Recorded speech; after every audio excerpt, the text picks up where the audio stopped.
فجر عصر کے بعد صلاۃ الحاجت پڑھنا، کیا فجر یا عصر کے بعد صلاۃ الحاجت کے نفل پڑھ سکتے ہیں؟ فجر اور عصر کے بعد کسی قسم کی نفل نماز جائز نہیں ہے، اور یہ بھی سمجھ لیں صلاۃ الحاجت کے نام سے کوئی شریعت میں الگ سے نماز نہیں ہے۔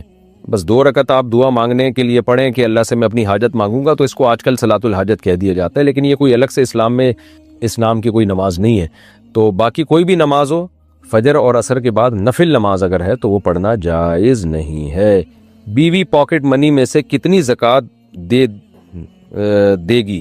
اگر شوہر کی سیلری بہت اچھی ہے اور وہ 50,000 یا اس سے زیادہ اوپر پاکٹ منی دیتا ہے تو اس میں سے صدقہ اور زکوٰۃ کتنا دینا ہوگا؟ اگر ان پیسوں سے سونا بنا لیا تو اس کا کیا حکم ہے؟ دیکھیں، اگر بیوی کو پاکٹ منی مل رہی ہے شوہر کی طرف سے 50,000، تو پہلی بات تو یہ کہ بیوی کو چاہیے ایسے شوہر کا بہت شکریہ ادا کرے، اتنے اچھے اچھے مارکیٹ میں شوہر موجود ہیں، تو شکریہ ادا کرے اور اللہ کا بھی شکر ادا کرے کہ اگر اس کے پاس 52.5 تولہ چاندی کے برابر وہ تاریخ جس دن اس کی زکوٰۃ نکلتی ہے اس دن 52.5 تولہ چاندی، آج کل میرے خیال ہے 90,000 شاید ریٹ چل رہا ہو، 80 90 یا لاکھ تک، تو جتنے پیسے اس کے پاس جمع ہوں، چاہے وہ گولڈ کی شکل میں، گولڈ کی ویلیو دیکھی جائے گی اور کیش تو کیش ہے، تو اس کو جو گولڈ کی ویلیو اور کیش کو ٹوٹل کو 40 پہ ڈیوائڈ کریں، جو جواب آئے وہ عورت پہ زکوٰۃ لازم ہے۔ پھر عورت خود دے دے یا اپنے میاں سے کہہ دے کہ میری طرف سے آپ ادا کر دیں، تو جو بھی ادا کرے گا، لیکن شوہر اگر ادا کرے گا تو بیوی کو بتانا، پہلے پیشگی بتانا ضروری ہے، اس کی اجازت لینا ضروری ہے، تو جو بھی ادا کر دے گا زکوٰۃ ادا ہو جائے گی۔ عورت نے اگر وہ سارے پیسے ہی خرچ ہو جاتے ہیں، اس سے ابھی کچھ پیسے ہیں ہی نہیں زکوٰۃ دینے کے لیے، تو قسطوں میں ادا کر دے، یعنی اگر جس دن زکوٰۃ واجب نکالنی ہوتی ہے نا، جو واجب والی زکوٰۃ تاریخ ہے، اس دن تو اماؤنٹ ضروری ہے، اگر اس دن ہے ہی نہیں پیسے تو زکوٰۃ نہیں ہے، تو جتنے ہیں تو پھر قسطوں میں بھی زکوٰۃ نکالی جا سکتی ہے۔ نوافل کے بجائے قضاء عمری پڑھنا، پاکستان سے کسی نے پوچھا، میرا سوال یہ ہے کہ میرے ذمے کچھ قضا نمازیں ہیں، تو کیا میں نوافل کو چھوڑ سکتی ہوں تاکہ جلد از جلد میری قضا نمازیں پوری ہو جائیں؟ دیکھیں، آپ کے ذمے جو قضا نمازیں ہیں تو نوافل چھوڑنے میں کوئی حرج نہیں ہے، سنت موقدہ پڑھیں اور نوافل چھوڑے جا سکتے ہیں تاکہ جلد سے جلد قضا نمازیں پوری ہو جائیں، اچھی بات ہے۔ اچھا جی، سیونگ اکاؤنٹ کی رقم سے شاپنگ کرنا۔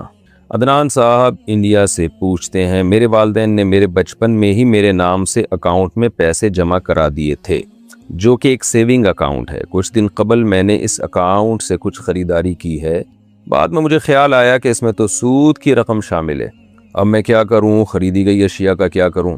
دیکھیں، بچپن میں آپ کے والد نے آپ کے نام سے سیونگ اکاؤنٹ میں پیسے جمع کر دیے تھے، تو اب اکاؤنٹ میں خریداری کی، تو آپ کے والد نے پیسے کتنے جمع کیے تھے، اس پہ سود کتنا ملا ہے؟ اگر آپ نے شاپنگ کی ہے اتنے پیسوں کی جتنے آپ کے والد نے جمع کرائے تھے، اس کے اندر شاپنگ کی ہے، وہ تو حلال ہے نا، کیونکہ جو آپ کے والد نے پیسے جمع کیے تھے وہ تو اصل رقم ہے نا، وہ سود تھوڑی ہے، تو وہ جائز ہے۔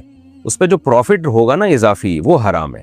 تو اگر وہ اصل رقم سے زیادہ کی آپ نے شاپنگ کی ہے تو جتنی اصل رقم کی شاپنگ ہے وہ حلال ہے، جو اضافی ہے تو قیمت لگا کے یہ اتنے پیسے آپ صدقہ کر دیں، اور اگر جتنا میں اکاؤنٹ کھولا تھا اسی کے اندر کیا تو بالکل جائز ہے۔ تو یہ آپ نے اندازہ لگانا ہے کہ یہ مثال کے طور پر 1 لاکھ روپے سے اکاؤنٹ کھولا، اب جو اس پہ سود آ رہا ہے وہ کئی سالوں میں جا کے ڈبل ہو گیا، 2 لاکھ روپے بن چکے ہیں، آپ نے شاپنگ 1 لاکھ کے اندر کی ہے، تو 1 لاکھ تو حلال تھے نا آپ کے لیے، تو اس میں کوئی حرج نہیں ہے۔ 1 لاکھ سے زیادہ جب شاپنگ بڑھے گی وہ ناجائز ہوگا، اور ایسی صورت میں جو اشیاء خریدی ہیں تو جتنی اضافی قیمت لگی ہے نا 1 لاکھ سے زیادہ، یعنی جو پروفٹ، تو جو سودی پروفٹ لگا ہے اس میں، تو وہ آپ کو صدقہ کرنا پڑے گا۔ نفسیاتی بیمار کو طلاق دینا۔ میری ایک بھابھی نفسیاتی مریض ہے، اب مار دھاڑ بھی کرنے لگی ہے۔ میری ایک بڑی بہن جو کہ پیدائشی طور پر دماغی لحاظ سے کمزور ہے، وہ بھی اس بھابھی کے ساتھ رہتی ہے۔ میری بھابھی اب ہماری اس بے ضرر معصوم سی بہن کے ساتھ بھی مار دھاڑ کرنے لگی ہیں۔ ہم اپنے بھائی کو کہتے ہیں کہ تم کو اللہ نے ایسی صورت میں طلاق کا حق دیا ہے، بھابھی کی اس حالت کی وجہ سے اب کوئی رشتہ دار بھی ان کے گھر نہیں جاتا، بتائیے ایسی صورتحال میں ہمارے بھائی کو کیا کرنا چاہیے؟ دیکھو، طلاق دینا تو ایسے موقع پہ بڑی یعنی ایک بے مروتی کی بات ہے۔ جب میاں بیوی میں شادی، دیکھیں شادی سے پہلے تو دیکھیں کون نفسیاتی ہے، کون نفسیاتی نہیں ہے، کون خوبصورت ہے، کون بدصورت ہے، کس کی جاب اچھی ہے، کس کی جاب اچھی نہیں ہے، کون خاندانی ہے، کون غیر خاندانی ہے۔ لیکن جب شادی ہو جاتی ہے نا تو میاں بیوی کا رشتہ تا حیات ہوتا ہے، اس میں اگر بیوی کو کوئی مسائل ہو گئے ہیں تو اب یہ غیرت کا تقاضا نہیں ہے کہ طلاق دے دی جائے۔ جائز ناجائز کی میں بات نہیں کر رہا، طلاق تو ابغض الحلال ہے۔ ابغض الحلال کا مطلب اللہ کو حلال چیزوں میں سب سے زیادہ ناپسندیدہ ہے، مگر ہے حلال۔ اب وہ حلال کیوں ہے، اس میں کیا حکمتیں ہیں، وہ بھی میرا یہاں موقع نہیں ہے اس کے بیان کرنے کا، لیکن ہے ناپسندیدہ۔ اور دوسری بات یہ کہ ہر جائز کام کرنے کا نہیں ہوتا، غیرت اور حمیت کے بھی کچھ اصول ہوتے ہیں۔ تو شریعت تو یہ چاہتی ہے نا کہ میاں بیوی کا رشتہ جب بنائے تو ہمیشہ کے لیے ہو۔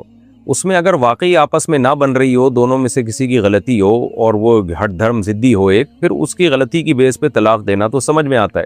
لیکن اس میں اس نفسیاتی بیچاری اگر بیوی ہو گئی ہے تو اس میں اس بیوی کا کیا قصور ہے؟ وہ تو کوئی بھی دماغی بیماری ہو جاتی ہے، کسی کو بھی کسی بھی وقت دماغی بیماری ہو سکتی ہے۔ تو اگر شوہر کو ہو جائے تو عورت کو چاہیے برداشت کرے، بیوی کو ہو جائے تو بیوی کو شوہر کو چاہیے برداشت کرے۔ تو یہ تو ایسے ہی ہو گیا کہ جیسے شوہر کے پاس جب بہت پیسہ ہوتا ہے تو بیوی وفا کرتی ہے، جب شوہر غریب ہو گیا، کھلانے پلانے کے پیسے نہیں ہیں، تو شریک حیات کو چاہیے تھا نا کہ اب غربت میں بھی اس کے ساتھ گزارا کرے۔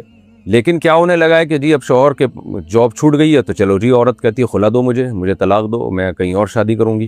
تو جیسے یہ غیر اخلاقی حرکت ہے بھئی، یہ قدرت کی طرف سے بے روزگار ہوا ہے نا، جان بوجھ کر تو ایسا نہیں کر رہا۔ تو ایسے ہی جو بیماری قدرت کی طرف سے ہو تو میاں بیوی کو اس میں ایک دوسرے کے ساتھ وفا کرنی چاہیے۔ اور شوہر کے لیے تو وفا کرنا اس لیے بھی آسان ہے کہ اس کے پاس تو دوسری شادی کا بھی آپشن ہے، لیکن بہرحال وہ نہیں اگر کر سکتا تو میں یہ سمجھتا ہوں کہ یہ مشورہ دینا طلاق کا یہ بہت نامناسب ہے۔ نبی صلی اللہ علیہ وسلم نے فرمایا کہ اپنے بھائی کے لیے وہ پسند کرو جو اپنے لیے پسند کرتے ہو۔ آپ کی بیٹی اگر سسرال میں دماغی توازن خراب ہو جائے اس کا، یا کوئی بیماری ہو جائے، تو آپ یہ چاہیں گے کہ آپ کا داماد اس کو چھوڑ کے آپ کے گھر میں بٹھا دے؟ تو آپ کتنا برا سمجھیں گے اس داماد کو کہ یار ہم نے تو دی تھی رکھنے کے لیے، اور بیمار بھی انہی کے ہاں جا کے ہوئی ہے، اور ہم نے تو رکھنے کے لیے دی تھی اور شریک حیات بنا کے بھیجا تھا، اور ذرا یعنی ایک بیماری آئی ہے تو اس نے چھوڑ دی۔ تو یہاں ہی میاں بیوی کی وفا کا پتہ چلتا ہے کہ کون دکھ درد میں ایک دوسرے کا ساتھ دیتا ہے۔ تو دکھ درد میں ساتھ دیں گے تو پھر میاں بیوی ہیں، دکھ درد میں ساتھ نہیں دیتے تو گرل فرینڈ بوائے فرینڈ ہے۔ گرل فرینڈ بوائے فرینڈ میں ایسا ہوتا ہے کہ تھوڑا بڑا ترشا، کوئی بھی تھوڑا سا آڑا ترشا ہو جائے تو چل بھائی فوراً بدلو رشتہ۔ تو میاں بیوی کے رشتے کو گرل فرینڈ بوائے فرینڈ کے رشتے سے جدا اور ممتاز رکھنا چاہیے، بہت ہی غیرت کے خلاف ہے۔ تو اب بھابھی کی یہ حالت ہے اور بیچاری کا کوئی پوچھنے والا نہیں ہے، تو اس کو اپنے بھائی کو طلاق کا مشورہ نہ دیں، بلکہ بھائی کو صبر کا مشورہ دیں، اور بھائی کو بولیں کوئی بات نہیں، ہم اس غم میں تمہارے ساتھ ہیں، برداشت کریں گے۔ رہا یہ مسئلہ کہ وہ بھابھی جو ہے وہ بہن کو کوٹتی ہے، پکڑتی ہے، دماغی ڈپریشن میں ہوتی ہے، یا کوئی اور خاندان والوں کو مارتی ہے، پیٹتی ہے، تو پھر بھائی کو چاہیے کہ بھابھی کے لیے الگ گھر کا انتظام کرے نا، تاکہ رشتہ داروں کے ساتھ یہ ظلم زیادتی نہ ہو۔ ایسا نہ ہو کہیں چاقو واقو مار دے کسی کو، اور زیادہ خدا نخواستہ حالت خراب ہے، پہلے تو علاج کی کوشش کریں۔ نبی صلی اللہ علیہ وسلم نے فرمایا ما انزل اللہ من داء الا انزل له شفاء، ہر بیماری کے اللہ نے علاج پیدا کیا ہے۔ تو ایسے موقع پہ کسی بھی اچھے نفسیاتی ڈاکٹر کو دکھائیں، نفسیاتی ڈاکٹر علاج کر لیتے ہیں، میڈیسن دے دیتے ہیں، کم از کم یہ شدت میں کمی آ جائے گی۔ ہوتا یہ ہے کہ ہمارے یہاں پراپر علاج ہی نہیں کیا جاتا، اور پھر جن چڑیل بھوت اور عاملوں کے چکر پہ ڈال کے اور کیس کو بگاڑ دیا جاتا ہے۔ تو کسی اچھے ڈاکٹر سے کنٹینیو مسلسل علاج کرائیں، اس کنڈیشن سے باہر نکل آئیں گی انشاءاللہ۔ میں نے دیکھے ہیں دنیا میں کچھ ایسے نفسیاتی مریض جو بہت زیادہ مار دھاڑ کرتے تھے، میڈیسن لینے سے کم از کم اس پوزیشن سے وہ نکل آتے ہیں۔ تو آپ اپنے بھائی کو یہ مشورہ دیں کہ بھابھی کا پراپر علاج کرائیں، ان کو گولیاں دیں، اور پھر بھی اگر یہ کنڈیشن ختم نہیں ہوتی تو الگ رکھیں۔ آخری حربہ یہ ہے طلاق کے بجائے کہ بہت زیادہ کنڈیشن خراب ہوتی ہے تو کسی نفسیاتی ہاسپٹل میں رکھ دیں۔ بعض پیشنٹ ایسے ہوتے ہیں ان کو گھر میں رکھنا بہت ڈینجرس ہوتا ہے، کیونکہ وہ تو دماغ کام نہیں کر رہا، چاقو مار دیتے ہیں، بعض دفعہ چھری مار دی کسی کو، قتل نہ ہو جائے کسی کو، تو اس میں زیادہ نقصان کا خطرہ ہوتا ہے، یا کوئی حادثہ ہو سکتا ہے ان کے ساتھ۔ تو پھر ایسے موقع پہ کسی نفسیاتی ہاسپٹل میں ایڈمٹ کرا دیں ان کو۔ تو میں نہیں سمجھتا ایسے موقع پہ طلاق کا مشورہ دینا چاہیے، یہ بے مروتی ہے، اور میاں بیوی میں جو ایک وفا والا رشتہ ہے اس کے ہی خلاف ہے۔ قسطوں پر گاڑی خرید کر بیچ دینا۔ آصف صاحب گجرات انڈیا سے پوچھتے ہیں قسطوں پر گاڑی لے کر بیچ دینا اور پھر اس کی قسطیں ادا کرتے رہنا یہ جائز ہے یا نہیں؟ جائز ہے اگر قسطوں پہ ہو، بینکوں سے جو عام طور پر مل رہی ہوتی ہیں وہ قسطوں پر ہوتا ہے، لیکن اس میں سود ایڈ ہوتا ہے کہ جیسے جیسے لیٹ پیمنٹ ہوگی تو آپ پہ وہ قسط بڑھتی چلی جائے گی۔ تو اگر واقعی صحیح طریقے سے قسطوں پہ گاڑی خریدی ہے کسی نے، کسی شخص سے خریدی ہے، یا اسلامی بینک تو بیچنا ہی نہیں دے گا آپ کو نا، وہ قسطوں پہ جب دیتا ہے تو اس میں گاڑی بینک کی ملکیت میں ہوتی ہے، وہ رینٹ لے رہا ہوتا ہے آپ سے۔ لیکن اگر واقعی سچی مچی میں کہیں قسطوں پہ آپ نے گاڑی لی ہے کسی شخص سے، تو آپ اس کو خرید کے قبضے میں لے کے بیچ سکتے ہیں آگے، بلکہ یہ کیش اماؤنٹ حاصل کرنے کا ایک بہترین طریقہ ہے کہ آپ نے گاڑی خریدی قسطوں پہ، ذرا مہنگی خریدی اور اس کو کیش پہ سستی بیچ دی، تو یہ آپ کا پروفٹ ہے، یہ جائز پروفٹ ہے، لیکن قبضے میں لینے کے بعد بیچیں۔ نابالغ کی موت کی دعا کرنا۔ بنت حوا سندھ سے پوچھتی ہیں، میری چھوٹی بہن 11 سال کی ہے، میری والدہ بیمار رہتی ہیں، ہم سب بہن بھائی شادی شدہ ہیں، ہماری والدہ چھوٹی بہن کے لیے دعا کرتی ہیں کہ وہ بالغ ہونے سے پہلے ہی مر جائے تاکہ ان کے لیے سفارش کا ذریعہ بنے، عجیب، بغیر حساب کتاب کے جنت میں چلی جائے تاکہ وہ دنیا میں اس کی طرف سے ذمہ داریوں سے فارغ ہو جائیں، اور موجودہ دور کے فتنوں سے بھی ڈرتی ہیں، تو کیا نابالغ بچی کی موت کی دعا کرنا جائز ہے؟ عجیب بات ہے، اماں اپنے بچی کے لیے دعا کر رہی ہیں، یہ تو دعا نہیں ہے، تو بد دعا ہے۔ بچی کی زندگی کے لیے دعا کریں، اللہ اس کو خوشیاں دے۔ جو اللہ نابالغ بچی کو موت دے سکتا ہے وہ بلوغت کے بعد خوشیاں بھی تو دے سکتا ہے نا، تو یہ الٹی دعا کیوں کی جا رہی ہے کہ بغیر حساب کتاب کے جنت میں چلی جائے؟ آپ یوں دعا کریں کہ اللہ اس کو بلوغت دے اور اس کو لمبی عمر دے اور نیک اعمال کی توفیق دے تاکہ حساب و کتاب کے بعد بھی جنت میں جائیے۔ تو نابالغ بچے کو جو جنت ملے گی وہ بالغ جس نے اعمال کیے ہوں گے اس جیسی جنت تھوڑی ملے گی۔ جو بالغ لوگ نیک عمل کر کے جنت میں جائیں گے وہ جنت تو بہت اعلیٰ درجے کی جنت ہوگی۔ اور رہا یہ مسئلہ کہ نابالغ بچہ تاکہ ہماری سفارش کرے، تو یوں دعا کریں، اللہ یہ بالغ ہو اور اتنے نیک اعمال کرے کہ تو اس کی سفارش ہمارے حق میں قبول فرما۔ یہ بات تو ٹھیک ہے کہ نابالغ بچہ سفارشی بنتا ہے، لیکن بالغ کے اگر اچھے اعمال ہوں گے وہ بھی تو سفارشی بنتا ہے نا، تو بالغ کی دعا مانگ لیں کہ اللہ اس کو بالغ بھی کرے اور نیک بھی بنائے اور اچھے اعمال کی توفیق دے۔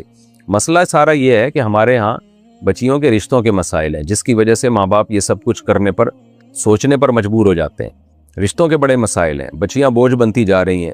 اگر ان کو آپ ایجوکیشن پہ خرچ کرتے ہیں، خوب پڑھاتے ہیں لکھاتے ہیں، اول تو غریب آدمی کے پاس ایجوکیشن کے پیسے ہی نہیں ہوتے اور وہ غریبوں والے اسکول میں داخل کر کے بیڑا نہیں غرق کرنا چاہتا اپنے بچیوں کا، تو اچھے اسکولوں میں کے لیے پیسہ چاہیے۔ جب پیسہ نہیں ہوتا تو ڈپریشن میں جاتے ہیں، کیونکہ جب پیسہ نہیں ہے تو بچے کی تعلیم نہیں ہے، تعلیم نہیں ہے تو بچی کے رشتے ہی نہیں آتے اچھی جگہوں سے، وہ بوجھ بنتی ہے سوسائٹی پہ، یعنی ماں باپ کا یہ خیال ہوتا ہے۔ اور جب تعلیم کے پیسے ہوتے ہیں تو پھر یہ خطرہ ہوتا ہے کہ ہم نے اچھی ایجوکیشن دلائی، باہر کا ماحول بہت خراب ہے، ایسا نہ ہو بوائے فرینڈ کے چکر میں پھنس جائیے اور ڈرگس میں آ جائے، یونیورسٹیوں کا جو حال چل رہا ہے آج کل۔ اور اگر وہ خراب نہیں ہوئی، اچھی تعلیم تربیت بھی ہو گئی، تو ماں باپ کا سارا پیسہ خرچ ہوا، استعمال سسرال کرتا ہے۔ آپ نے اپنی بچی کو پڑھا لکھا کے ڈاکٹر